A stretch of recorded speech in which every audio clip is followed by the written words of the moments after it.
প্রিয় দেশবাসী, আমি জানি আগামী জাতীয় নির্বাচন কখন হবে সে বিষয়ে সিদ্ধান্ত জানার জন্য রাজনৈতিক দল ও জনগণের মধ্যে বিপুল আগ্রহ রয়েছে। আমি বারবার বলেছি এই নির্বাচন ডিসেম্বর থেকে আগামী বছরের জুনের মধ্যে অনুষ্ঠিত হবে। এই সময়ের মধ্যে দেশের নির্বাচন উপযোগী পরিবেশ সৃষ্টির জন্য যা যা করা দরকার সরকার তাই করছে। এখানে মনে রাখা জরুরি, বাংলাদেশ স্বাধীনতার পর থেকে যতবার গভীর সংকটে নিমজ্জিত হয়েছে তার সবগুলোরই প্রধান কারণ ছিল ত্রুটিপূর্ণ নির্বাচন।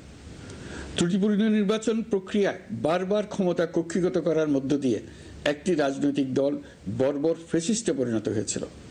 এই ধরনের নির্বাচন যারা আয়োজন করে তারা জাতির কাছে অপরাধী হিসেবে চিহ্নিত হয়ে যায়।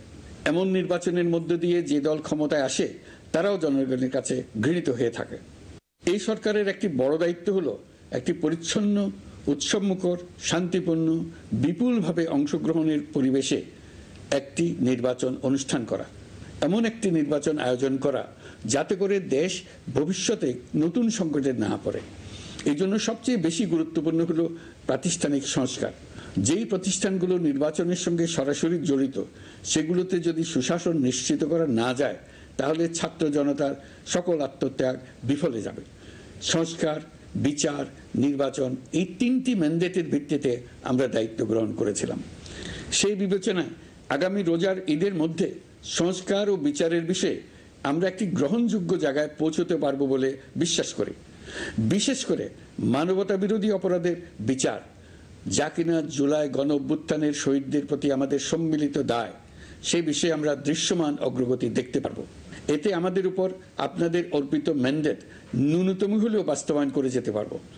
সেই বিবেচনায় ও ইতিহাসে সবচেয়ে অবাধ, সুষ্ঠু, প্রতিদ্বন্দ্বিতামূলক ও গ্রহণযোগ্য নির্বাচন আয়োজনের জন্য সকল পক্ষের সঙ্গে আমরা আলোচনা করেছি। পাশাপাশি বিচার, সংস্কার ও নির্বাচন সংক্রান্ত চলমান সংস্কার কার্যক্রম পর্যালোচনা করে আমি আজ দেশবাসীর কাছে ঘোষণা করছি যে আগামী জাতীয় নির্বাচন 2026 সালের এপ্রিলের প্রথমার্ধের যে কোনো একটি দিনে অনুষ্ঠিত হবে। এই ঘোষণার ভিত্তিতে নির্বাচন কমিশন উপযুক্ত সময়ে আপনাদের কাছে নির্বাচনের বিস্তারিত রোডম্যাপ প্রদান করবে। আমরা এমন নির্বাচন চাই যা দেখে অভ্যুত্থানের শহীদদের আত্মা তৃপ্তি পাবে, তাদের আত্মা শান্তি পাবে। আমরা চাই আগামী নির্বাচনে সবচেয়ে বেশি ভোটার, সবচেয়ে বেশি প্রার্থী ও দল অংশ নেক। এটা সবচেয়ে অবাধ, সুষ্ঠু ও নিরপেক্ষ নির্বাচন হিসেবে জাতির কাছে স্মরণীয় হয়ে থাকুক। 1.5 যুগ পরে দেশে সত্যিকারের একটি জনপ্রতিনিধিত্বশীল সংসদ গঠিত হবে। বিপুল তরুণ গোষ্ঠী এবার জীবনে প্রথম ভোট দেওয়ার সুযোগ পাবে। এসব লক্ষ্যে প্রয়োজনীয় সকল পদক্ষেপ নেওয়ার জন্য আমরা জাতির কাছে অঙ্গীকারবদ্ধ। আমি দেশবাসীর প্রতি আহ্বান জানাই, আপনারা সকল রাজনৈতিক দল এবং আপনাদের এলাকার প্রার্থীদের কাছ থেকে সুনির্দিষ্ট অঙ্গীকার আদায় করে নেবেন যেন আগামী সংসদের প্রথম অধিবেশনেই যেসব সংস্কারের প্রশ্নে ঐকমত্য অর্জিত হয়েছে তা কোনো প্রকার কাটাছেঁড়া ছাড়াই যেন তারা অনুমোদন করেন।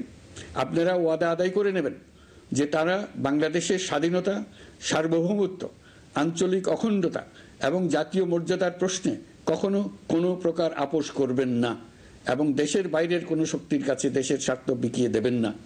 আপনারা তাদের কাছে সুনির্দিষ্ট প্রতিশ্রুতি আদায় করে নেবেন এই মর্মে যে তারা কখনোই কোনো অবস্থাতেই আপনাদের গণতান্ত্রিক অধিকার ও মানবিক মর্যাদার ক্ষুণ্ণ করবেন না। আপনারা তাদের কাছে অঙ্গীকার আদায় করে নেবেন যে তারা সম্পূর্ণ সততা ও স্বচ্ছতার সাথে দেশ পরিচালনা করবেন এবং সকল প্রকার দুর্নীতি, দলীয়করণ, টেন্ডারবাজি, সিন্ডিকেটবাজি, চাঁদাবাজি, সন্ত্রাসী কর্মকাণ্ড ইত্যাদি গণবিরোধী কাজ থেকে নিজেদেরকে সম্পূর্ণভাবে মুক্ত রাখবেন। আমি আপনাদের আবারও স্মরণ করিয়ে দিতে চাই যে এবারের নির্বাচন শুধু শান্তিপূর্ণ নির্বাচন করার বিষয় নয়, এটা ছাত্র জনতার অভ্যুত্থানের আকাঙ্ক্ষা নতুন বাংলাদেশ গড়ার নির্বাচন।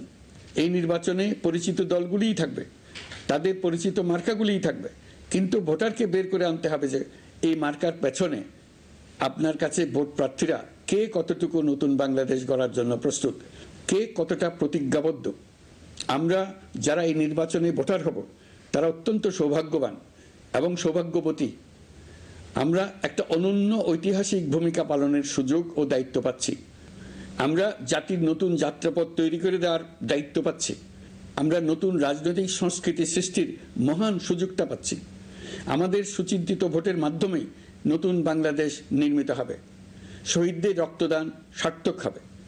আশা করি বিষয়টা নিয়ে চিন্তা ভাবনা করেই সবাই ভোট কেন্দ্রে যাব এবং দৃঢ় প্রত্যয়ে ভোট দেব।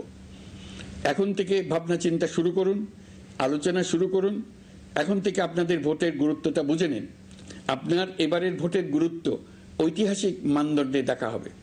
প্রিয় দেশবাসী, আমাদের সবসময় মনে রাখতে হবে, পতিত ফ্যাসিবাদ ও তার দেশি বিদেশি দোসররা নতুন বাংলাদেশ গড়ার সম্মিলিত প্রচেষ্টাকে পদে পদে বাধাগ্রস্ত করার চেষ্টা চালিয়ে যাচ্ছে। তারা নানামুখী অপপ্রচারে লিপ্ত। তারা সবসময় চাইবে জুলাই অভ্যুত্থানের মাধ্যমে তৈরি হওয়া জাতীয় ঐক্যের শক্তিকে পরাভূত করতে, গণতান্ত্রিক আকাঙ্ক্ষা বাস্তবায়নের প্রচেষ্টাকে লাইনচ্যুত করতে এবং বাংলাদেশকে পুনরায় করায়ত্ত করতে। আমি আগেও বলেছি, আজ আবারও বলছি, আমরা একটা যুদ্ধ অবস্থায় আছি। এখন আমাদের একতাবদ্ধ থাকতে হবে যে কোনো মূল্যে। পরাজিত শক্তি এবং তাদের সহযোগীরা ওত পেতে বসে আছে আমাদের ছোবল মারার জন্য, আমাদের অগ্রযাত্রাকে রুখে দেওয়ার জন্য। আমরা তাদের কিছুতেই এই সুযোগ দেব না।